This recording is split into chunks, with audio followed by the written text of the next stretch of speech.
Sio kila mtu anayetumwa kwenye maisha yako anatumwa kwa lengo zuri.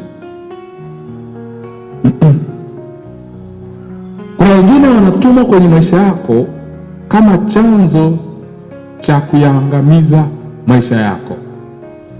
Kuna mwanaume unaweza ukatoka naye, kama ulikuwa una biashara iliyokuwa imesimama, ile biashara inakufa kifo cha mende taratibu.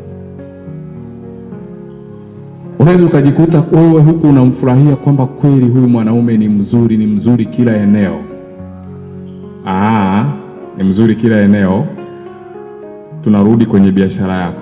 Unafurahia haya mapenzi huku biashara inaanza kufa yenyewe taratibu. Na ndio maana chunguza, kwa ambao mko kwenye ndoa, kuna mwanamke unaweza ukatoka naye au mwanaume unaweza ukatoka naye, baada tu ya kutoka naye migogoro ikaingia kwenye ndoa yako. Yaani inaingia tu pop, mlikuwa mnaishi kwa amani, lakini ulipotoka naye tu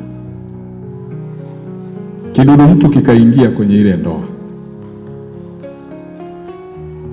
Na ndio hivyo pia huwa shetani anatumia ngono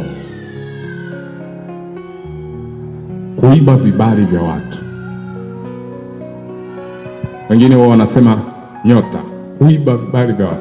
Wewe unaomba kazi, umeapply, umeitwa kwenye interview, unaambiwa Jumatano ijayo uje kwenye interview.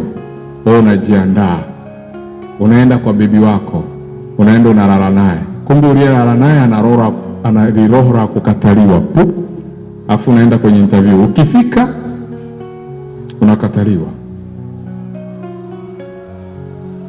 Hata kama umejibu vizuri, si yule baba au yule dada amekupa hilo roho.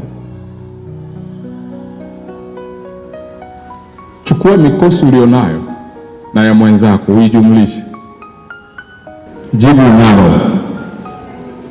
Ukitoboa wewe ni mwanamke au mwanaume, tumsifu Yesu Kristo.